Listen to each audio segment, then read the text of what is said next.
I want to start with a familiar picture. A child sits at the table, already grown enough to have their own opinions, their own plans, their own stubborn hopes. A parent stands nearby, watching, feeling a mix of pride and fear that is hard to put into words. The parent sees possibilities the child does not see yet, and dangers the child believes they can handle. In that quiet space between love and fear, many parents make the same mistake with the best intentions. They push too hard in the wrong places and stay silent where silence becomes a betrayal. Have you ever walked away from a conversation with your child wondering whether you protected them or whether you simply protected your own anxiety? This reflection is about that tension. It is about why pressing children to become more than they are ready to be can damage their soul, while failing to speak clearly about moral wrong can leave them unguarded. It is not a soft story about letting everything slide, and it is not a harsh story about control. It is about freedom that is real and boundaries that are firm. Most parents feel this instinctively, but instinct needs words and shape, or it turns into confusion. Many parents, especially those who have worked hard all their lives, carry a quiet belief that pressure equals care. They push their children toward certain professions, certain achievements, certain versions of success, because they want to spare them pain. Yet the child does not feel spared. The child feels measured. When love becomes conditional on performance, something in the relationship tightens.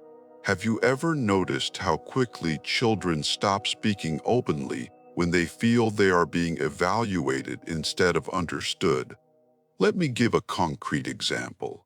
A teenage son comes home with poor grades in a subject he truly struggles with. The parent responds with frustration disguised as motivation.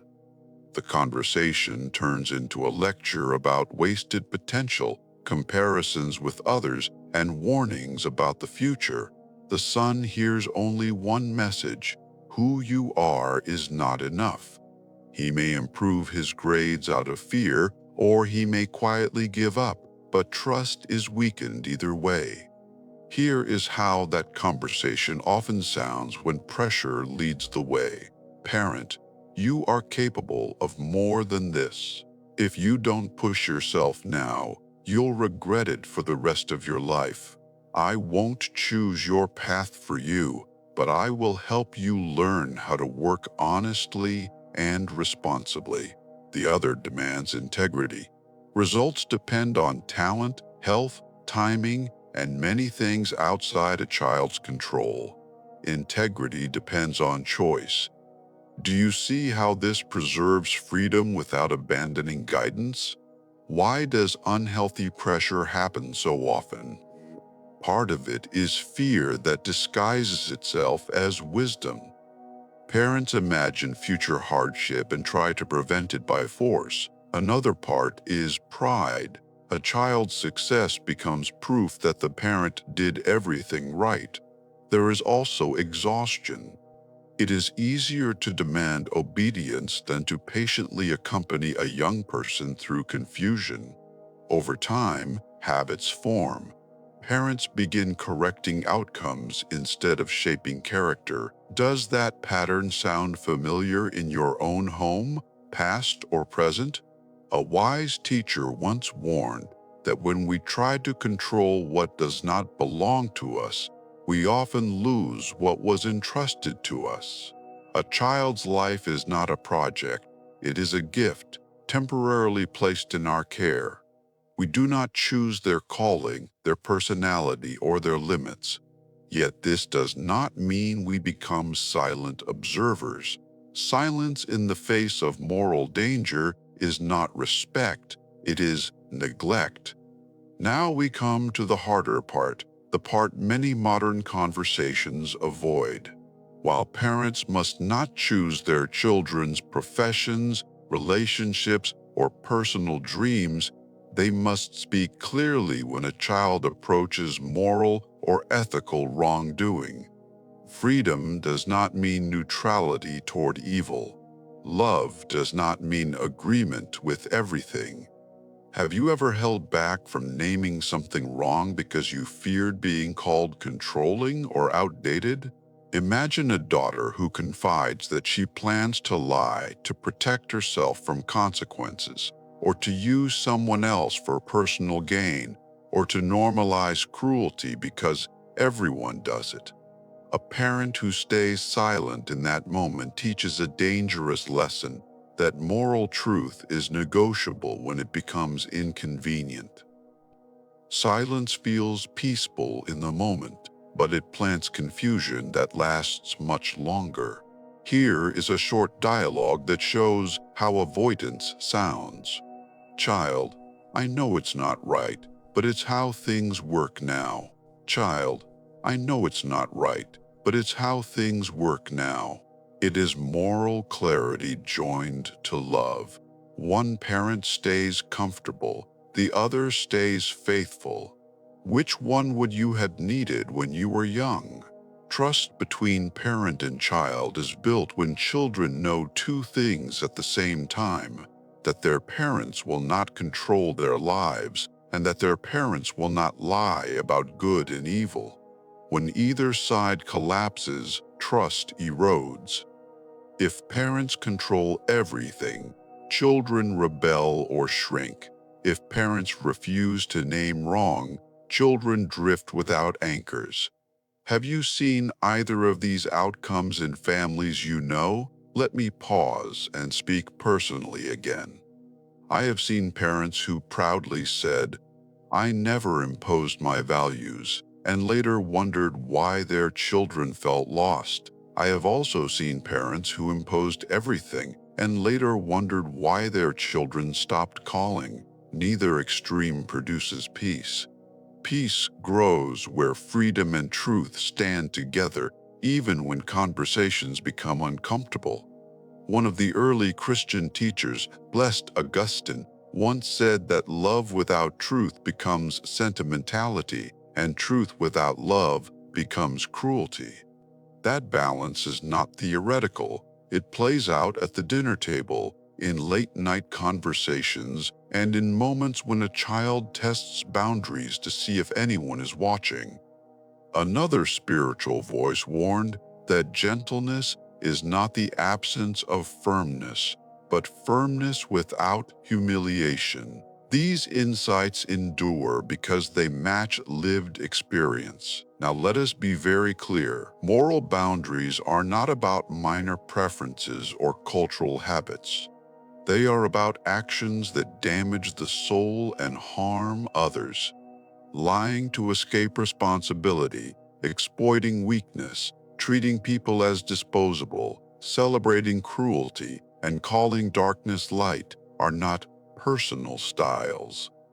When parents fail to speak against these things, they leave their children alone with powerful forces they are not ready to face.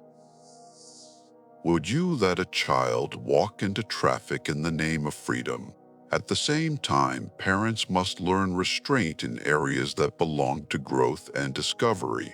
A child may choose a profession the parent does not understand, or a path that feels uncertain. In these cases, pressure often comes from the parent's unresolved fears, not the child's actual situation.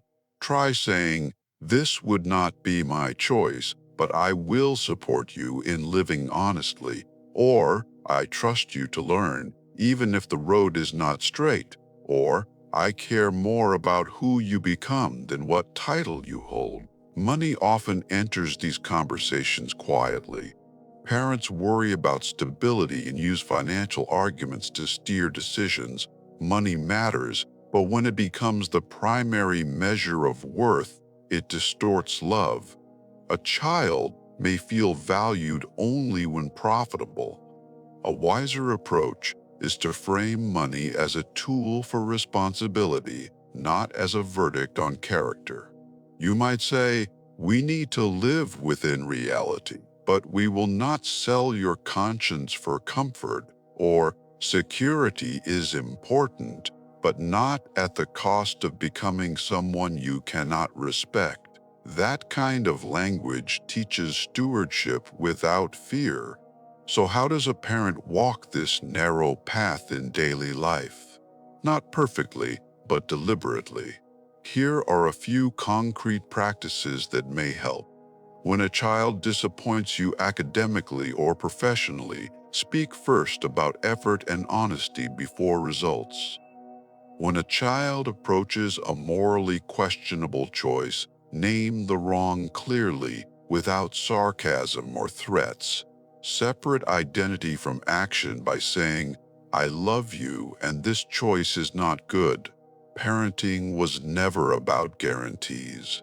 It is about witness. Children may reject your guidance for a time, but they remember clarity. They remember whether you respected their freedom and whether you respected truth. In time, many return to what was named honestly, even if they resisted it earlier. Let me ask you a few final questions to sit with.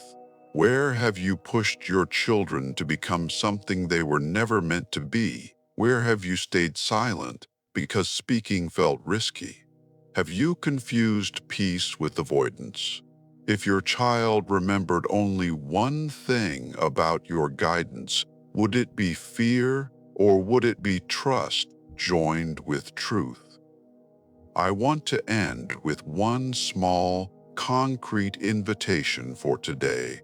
Within the next 24 hours, choose one conversation or message with your child, adult or young, and do two things together.